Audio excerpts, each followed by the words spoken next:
오늘은 세상의 필요 함께 걷는 교회라고 하는 제목으로 하나님 말씀을 증거하도록 하겠습니다. 우리가 한국교회가 이 사회로부터 신뢰도가 많이 떨어졌다라고 하는 이야기는 오래전부터 들어온 말이죠. 점점점 이 신뢰도가 많이 떨어져서 최근 통계를 보니까요, 교회를 신뢰하느냐라고 하는 묻는 질문에 18%만 신뢰합니다라고 대답을 하고 76%가 되는 사람들은 신뢰하지 않는다라고 답을 했다고 합니다. 그러면 신뢰하지 않는 이유가 뭐냐라고 또 물었더니 이렇게 답을 했다 그래요. 목회자라든가 성도들의 도덕 윤리적인 부패 때문에 그렇다. 또 요즘 특히 좀 그런 경우가 많은데 정치적인 평양 때문에 그렇다라고 답하는 사람들도 있고, 또 어떤 사람들은 교회가 너무 사회적인 책임이 부재하다라고 하는 이유들을 들었다라고 합니다. 한국교회가 사실 원래 안 그랬거든요. 원래 안 그랬습니다. 이 사회의 빛이었습니다. 예. 최근에 한 정치인의 막말 녹취가 공개가 됐습니다. 그 정치인이 보좌관 인턴 직원에게 했던 그 막말이 한 7, 8년 전에 녹음된 게 얼마나 이게 억울했으면 그 지금까지 갖고 있다가 최근에 그걸 공개한 거예요. 제가 그냥 이렇게 좀 드라이하게 좀 읽어드리겠습니다. 원래는 소리를 엄청 지르면서 이제 하거든요. 너 뭐 IQ 한 자리야? 내가 정말 널 죽였으면 좋겠다. 입이라고 그렇게 터졌다고 네 마음대로 짓거리고 떠들어? 있는 그대로 제가 한 말이 아니고. 이게 좀 아무리 무슨 어떤 상황이 있었다 할지라도, 그 인턴 직원이면 그 거의 대학교 갓 졸업한 그 청년들이거든요. 이게 할 수 있나? 그런데 더 가슴 아픈 건 이 정치인이 서울의 모 대형교회 권사님이라 그래요.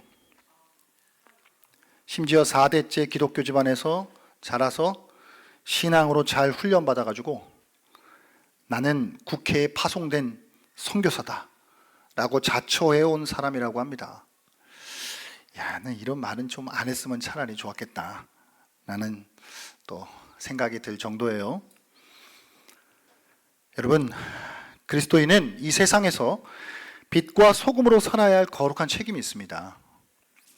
교회 안에서의 예배와 봉사만 중요한 것이 아니라 이 사회에서 어떤 일원이 되어 살아가느냐도 그만큼 중요해요.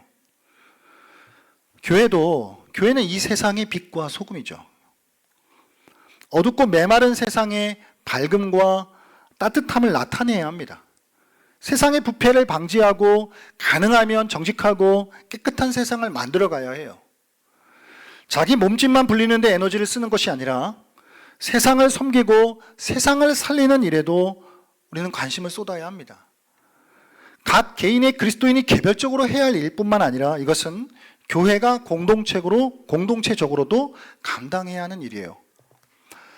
여러분, 우리 교회의 네 번째 비전은 사회적 책임을 감당하는 공동체입니다. 한국교회의 신뢰도가 땅에 떨어진 이 시대에 우리 사회에 선한 영향력을 끼쳐 교회의 교회됨을 회복하고 세상과 비교할 수 없는 거룩한 하나님의 공동체로서의 사명을 이루어 가기를 원합니다. 그래서 올해의 피월을 세상의 필요 함께 걷는 교회로 정해보았어요. 우리 성도님들 모두가 이 비전에 한 마음이 되어서 함께 걸어 나아갈 수 있었으면 좋겠습니다. 그리고 주제 성구는 아모스 5장 24절이고요. 특별히 오늘은 이 본문을 중심으로 하여서 하나님의 말씀을 나누고자 합니다. 여러분, 아모스는 남유다 출신의 농부였어요. 신학교에서 정식 절차를 받은 선지자가 아니라 그냥 농사 짓는 사람이었습니다. 그런데 하나님께서 그를 부르셔서 타락한 북이스라엘 왕국의 정의와 공의의 메시지를 선포하게 하십니다. 여러분, 우리가 그냥 쉽게 얘기해서 예레미야를 눈물의 선지자다, 호세아를 사랑의 선지자다라고 말하면 아모스는 정의의 선지자다 이렇게 말할 수 있을 거예요. 아모스는 미가와 함께 정의와 공의의 메시지를 선명하게 선포했던 그런 사람 중에 한 명입니다.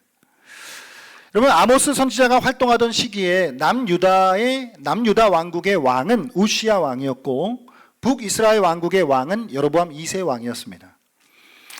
당시 우시야는 52년이라고 하는 시간 동안, 그리고 여로보암 2세는 41년 동안이나 기나긴 통치를 했어요.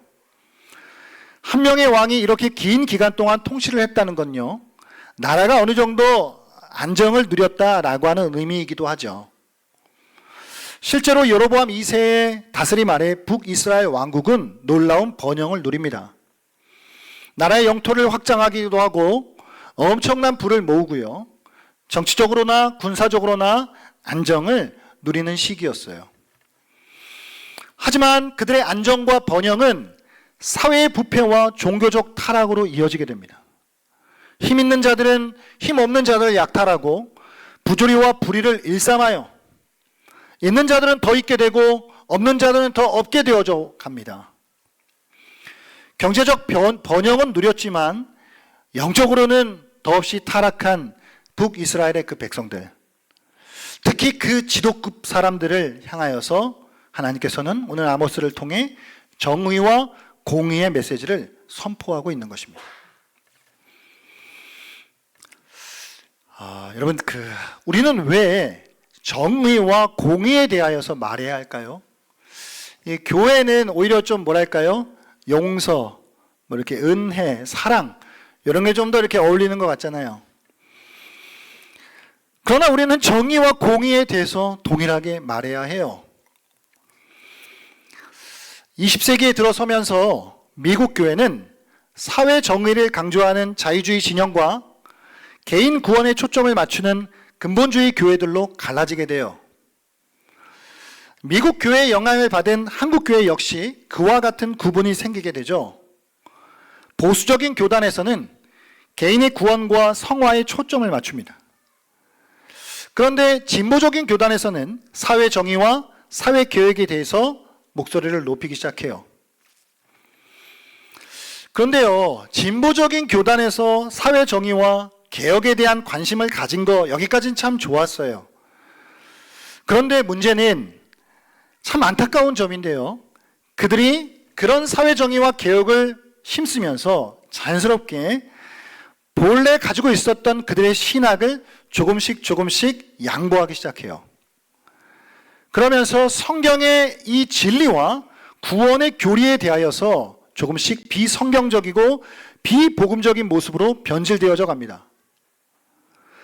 그러다 보니까 이 모습을 지켜보고 있는 보수적인 교단들의 입장에서는 저들이 사회를 변화시키고 깨끗하고 살기 좋은 세상을 만들어야 한다라고 하는 취지에는 동의하지만, 그러나 신학과 교리가 변질되는 부분에 대해서는 절대로 용납할 수가 없었어요. 그러다 보니까 이에 대한 반대급부로 정통 교리에 충실한 사람들은 정의를 외친다는 건 곧 건전한 교리와 영적인 활력을 잃어버린다라고 하는 것으로 연결시켜 버립니다. 그래서 보수 교단들은 건전한 교리를 붙들고 개인의 구원과 성화에 대해서 관심을 기울이는 그들의 태도를 더 고수하게 돼요. 하지만 여러분, 우리는 기억해야 합니다. 개인의 구원과 사회의 정의는 둘 중 하나만을 선택해야 하는 양자택일의 문제가 아니라는 것을요, 교회와 그리스도인 모두는 이 두 가지를 다 붙잡아야 해요. 왜죠? 성경이 그렇게 말씀하고 있기 때문입니다. 성경은 처음부터 끝까지 바른 세상, 정의로운 세상을 만드는 일에 우리 모두가 온 힘을 쏟아야 한다라고 외치고 있어요. 정의를 실현하는 데 관심을 가지라고 우리를 향해서 선포하고 있습니다. 여러분, 18세기 최고의 신학자이자 목회자이며 미국 제1차 대각성 부흥운동의 주역이었던 조나단 에드워즈 목사님은 1741년 자선 행위의 풍성함이라는 그의 설교에서 불의욕 돕기는 하나님의 은혜 받는 비결이라고까지 말하고 있어요. 뿐만 아니라 뉴욕 리디머 장로교회의 목회자였던 팀 켈러는 그의 지나온 사역들을 돌아보면서 이렇게 말합니다. 하나님이 공의로 심판하시지 않고 은혜로 값없이 구원하셨다는 그 고전적인 복음을 선포했을 때 그 메시지에 깊이 감격한 성도일수록 이웃과 사회에서 부당한 대접을 받는 이들에게 더 예민하게 반응했다. 하나님의 은혜를 이해하고 체험하는 일과 공의를 추구하며 가난한 이들을 긍휼히 여기는 마음은 때려야 뗄 수 없을 만큼 단단히 연결되어 있었다라고 말입니다. 개인의 구원과 사회의 정의는 둘 중 하나만 선택해야 하는 문제가 아니라 교회와 그리스도인 모두가 함께 붙잡아야 하는 문제라는 사실입니다. 믿으십니까? 이쪽만 믿으시는 거거든. 여러분, 이 것에 대하여서 오늘 본문이 뭐라고 말씀하고 있는지에 대하여 우리가 한번 들여다보았으면 좋겠습니다. 오늘 이 아모스 5장 18절부터 20절까지에 대해서는 하나님께서 선지자를 통해 이 북이스라엘 왕국의 이 백성들, 그들을 향해서 그들이 여호와의 날이라고 하는 것에 대하여서 고대하고 기대하며 살아갔는데 그것이 얼마나 큰 착각이었는지에 대해서 말씀해 주고 있어요. 그러니까 아모스 시대 이스라엘 백성들은요, 여호와의 날을 사모했다고요. 하나님의 구원의 때를 소망한 거예요. 그때가 되면 자신들은 당연하게 자연스럽게 구원의 은혜 가운데 거할 것이다라고 그들은 생각했어요. 하지만요, 그것은 커다란 착각이었습니다. 지나친 망상이었어요. 하나님이 그들을 보는 시선과 그들이 자신에 대하여 생각하는 것 사이에는 커다란 간극이 있었습니다. 그들에게 있어서 여호와의 날은 구원의 날이 아니라 심판과 저주의 날이 될 것이다 라고 말씀하고 있어요. 그날은 빛이 아니라 어둠의 날이 될 것이다 라고 말씀하고 있다고요. 그들의 이 착각과 망상에 대해서 선지자는요, 사자와 곰과 뱀의 비유를 들어서 신랄하게 비판합니다. 어떤 사람이 길을 가다 사자를 만났다 그래요. 그런데 어떻게 잘 도망쳐서 피했어요. 그런데 사자를 피한 사람이 곰을 만난다는 거예요. 고대 세계 속에서는 사자보다 곰이 더 두려웠던 존재였던 것 같아요. 그렇게 곰을 만났어요. 그런데 곰도 어떻게 또 피했어요. 사자와 곰을 만났던 이 사람이 어찌저찌 해서 집 안으로 들어와 안도의 한숨을 내쉽니다. 그러다가 벽에 손을 기대었는데 먼저 들어와 있었던 뱀에 의해 어처구니 없게도 물려버렸다는 거예요. 이건요, 심판을 피하려던 자들이 더 무서운 심판을 받게 된다라고 하는 말씀이에요. 북이스라엘 백성들이 하나님을 믿는다는 이유만으로, 종교적 행위를 한다는 이유만으로 구원을 받고 물질의 복을 받고 장수의 복을 받는다 라고 생각하는 게 이게 얼마나 어리석은 오판인지를 극적으로 보여주는 말씀이에요. 아모스는 이 본문의 생생한 비유를 통해 여호와의 날이 그들에게 구원이나 형통을 주는 날이 아니라 그들에게 피할 수 없는 두렵고도 떨리는 처절한 심판의 날이 될 것이다 라고 강조하고 있는 거예요. 그런데 문제는 그들이 그런 착각과 망상에 빠져 있으면서 뭘 하고 있었냐면 여전히 하나님 앞에 제사와 예배를 드리고 있었다는 거예요. 21절부터 23절까지의 말씀이 그 내용이에요.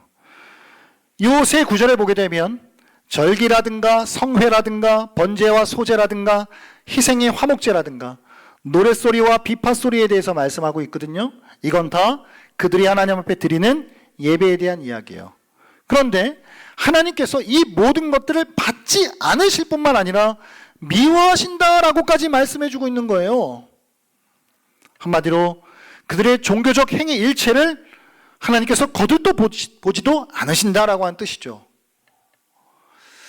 그러니까 이 북이스라엘 왕국의 백성들은 풍요로운 경제적 상황 속에서 마치 신앙을 돈으로 때우려 하고 있었어요. 그들은 자기들의 희생 제사로 하나님의 진노를 진정시킬 수 있다고 믿었다고요. 그러니까 자신들이 드리는 종교적 의식이, 그 행위가 하나님으로부터 죄를 사함받을 수 있는 가장 유일한 길이라고 생각했다는 거예요. 하나님을 달래려고 했어요. 그래서 하나님께서는 그 모든 의식을 거절하십니다. 여러분, 제사를 드린다, 예배를 드린다, 제물을 드린다라고 하는 자체가 문제가 아니죠. 그건 잘못된 게 아닙니다.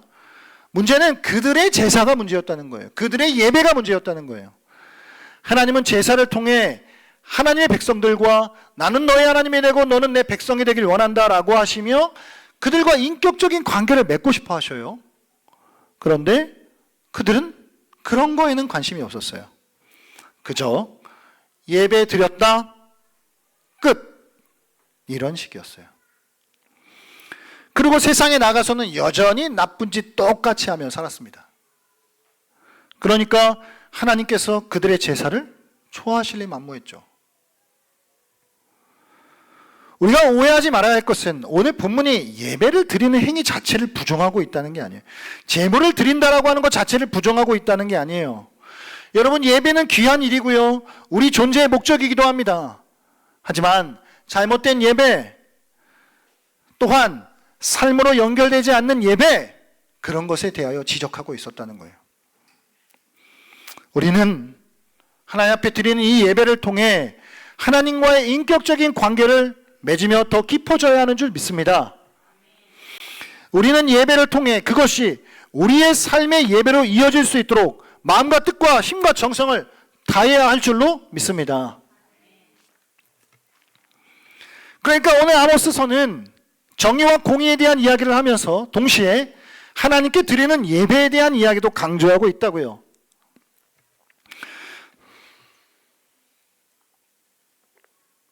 그런데 문제가 있었죠. 그들의 예배가 문제였다고요. 그래서 하나님은 오늘 24절과 같이 이렇게 선포하고 있는 거예요. 오직 정의를 물같이 공의를 마르지 않는 강같이 흐르게 하라고요. 여러분, 생각해 보실까요? 이스라엘 백성들은 하나님 앞에 예배드리는 자리에 나름 빼곡빼곡 자리를 채웠고 다양한 제물들을 가져와 하나님 앞에 예배했을 거예요. 그러나 그럼에도 불구하고 사회 곳곳에서는, 세상 곳곳에서는 불의와 편견으로 말미암은 가난하고 소외된 자들의 울부짖음과 탄식 소리가 끊이지 않았습니다. 이러한 부조리 현상이 초래할 국가적인 그 멸망, 그 패망을 내다보고 있던 아모스는 그 백성들이 놓치고 있었던 정의를 물과 같이, 공의를 마르지 않는 강과 같이 흐르게 하는 그런 세상을, 그런 사회를 만드는 일에도 당신들이 힘을 써야 한다라고 그렇게 목에 핏대를 세워 강조하고 있는 것입니다. 여러분, 오늘 본문에 있는 이 흐르다라고 하는 단어는 그냥 스쳐 지나갈 단어가 아니에요. 히브리어도 여러 가지 동사들이 있는데 여기서 사용된 이 동사는 그냥 물이 졸졸졸 흐르는 정도의 표현이 아니라 이것은 홍수 때의 강줄기처럼 넘쳐나며 거세게 흐르는 장면을 역동적으로 묘사하는 단어란 말이에요. 그러니까 본문에서는 하나님께서 기뻐하시는 사회는 정의도 좀 어느 정도 있고 불의도 좀 어느 정도 있는 그런 세상을 말하는 것이 아니라 하나님의 정의로 인하여 완전히 지배되는 그런 세상이다라고 하는 걸 강조하기 위해서 이 물의 흐름을 오늘 표현해주는 이 단어를 사용하고 있는 것이라고요.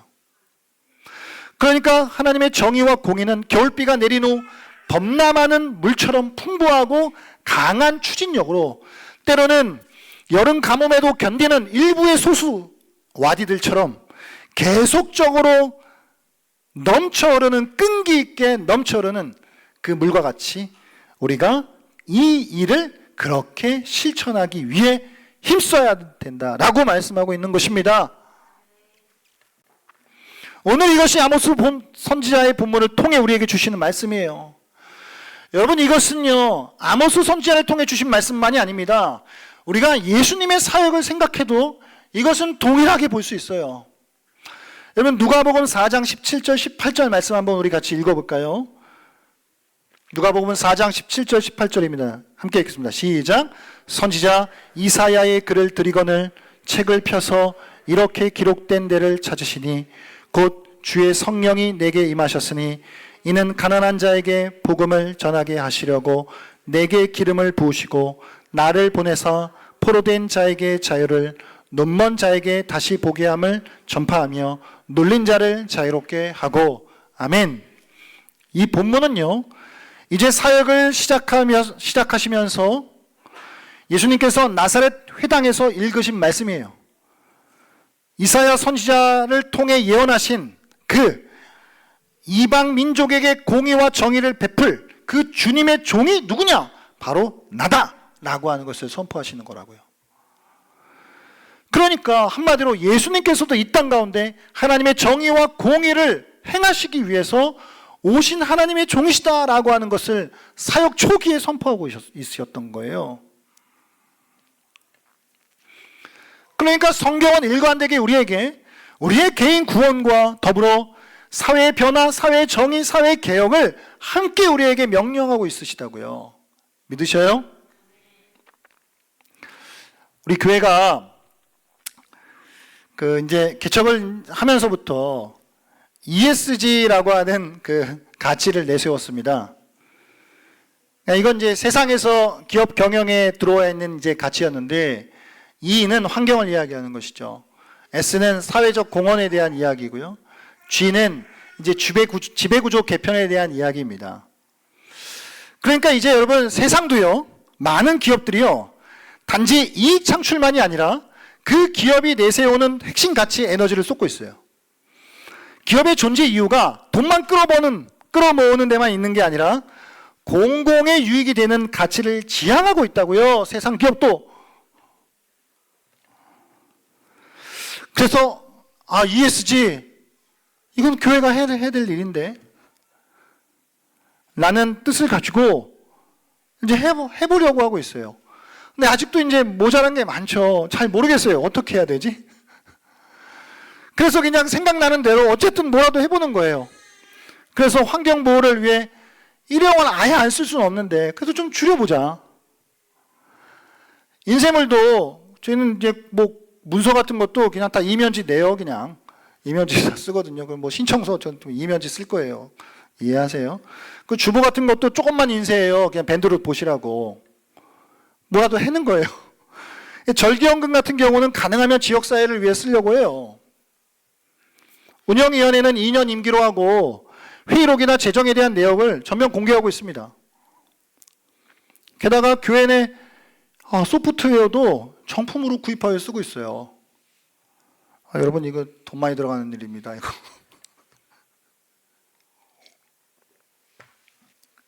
이게 뭐 이렇게 할만해서 하는 게 아니에요.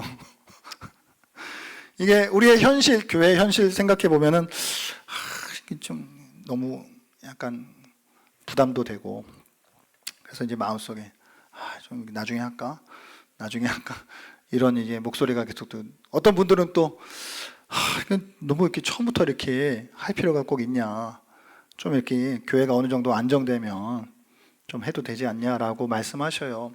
맞아요. 교회라고 하는 데는 현실이라고 하는 것도 있기 때문에 우리가 현실도 생각해야죠.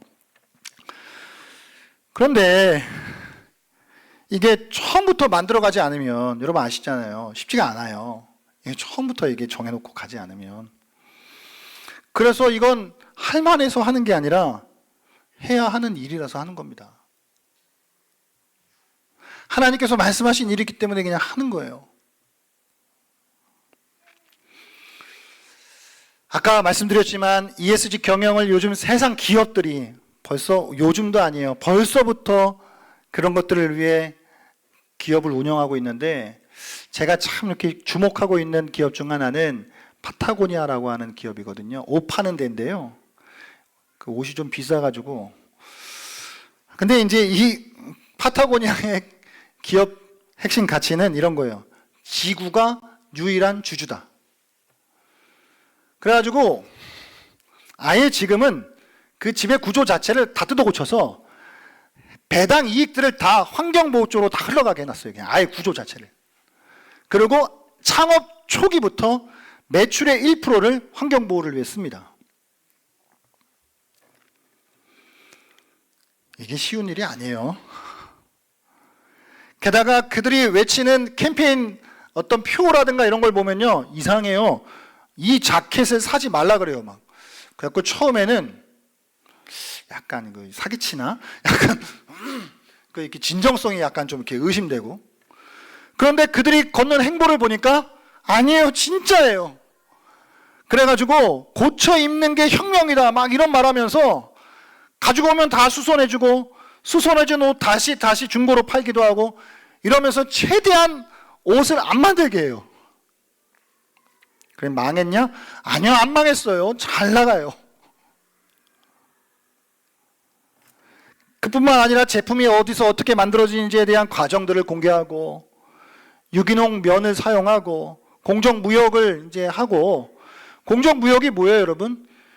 이게 오늘날 우리가 어떤 물건들을 이렇게 단가를 내리려면은 어떻게 해야 돼요? 일단 원자재가나 노동비를 줄여야 되잖아요. 그러니까 막 그 가난한 나라들 아동들이며 여성들이며 막 노동 착취하다시피 해가지고 그냥 어떻게든 단가를 전문 용어로 후려쳐가지고 그렇게 무역을 하는 게 일반적이잖아요. 그런데 우린 그렇게 안 하겠다. 그들에게도 인간다운 삶을 살 수 있도록 임금을 제대로 주고 그런 어떤 무역을 우리가 하겠다.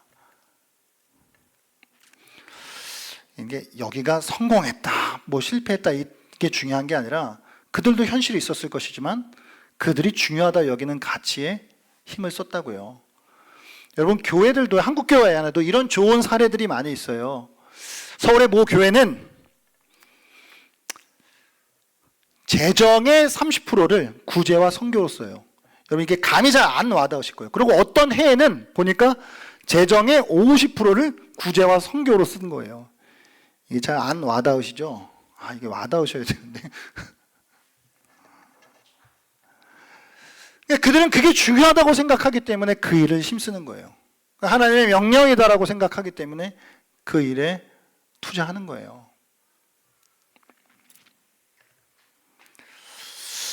그런데 우리 교회도 이제 사회적 책임을 감당하기 위해 지금은 부족하지만 조금씩 그쪽을 향해서 걸어 나아갔으면 좋겠어요. 좋으시죠? 그래서 여러분, 좋은 아이디어들이 있으시면 좀 알려주시고, 어떻게 우리가 좀 그런 가치들을 잘 실천해 나아갈 수 있을지 함께 좀 나아갔으면 좋겠습니다. 그래서 올해도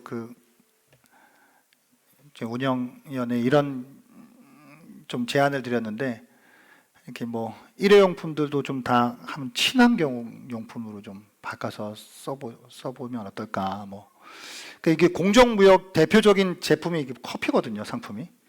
이 커피 농장에서 아주 그냥 그 나쁜 짓들 많이 하는데, 그래서 이 커피도 좀 공정무역 커피를 좀 쓰면 어떨까, 뭐 등등등 뭔가 이렇게 좀 해볼 수 있는 것들이 돈이 들어가는 일이기는 한데, 여러분, 그런데 이 교회가 구제하고 지역사회를 섬기는 이 일들은 너무 필요한 일이고 하나님 말씀하신 일인데요. 그런데 우리가 정말 잊지 말아야 하는 것은요, 구제는 절대로 전도의 수단이 아닙니다. 잊지 마셔야 돼요. 구제는 절대 전도의 수단이 아니에요. 구제는 그냥 하나님이 하라고 명령하신 거예요. 근데 구제나 봉사를 통해서 지역을 섬기다 보면 간혹 전도가 되는 경우가 있어요. 그건 그냥 덤으로 주신 은혜예요. 주신다고 하고 안 주신다고 안 할 게 아니라고요. 그건 그냥 하라고 하신 일이에요.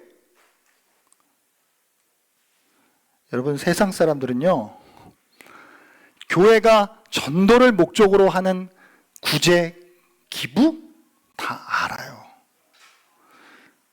저거 지들 또 몸집 불리려고 전도한다, 아니 또 구제한다, 다 알아요. 심지어 신뢰도를 회복하기 위해서 구제하는 거 아니에요. 잃어버린 우리의 이미지를 좋게 하려고 해서 구제하는 거 아니라고요. 그냥 하나님이 하라 그러셔서 하는 거예요.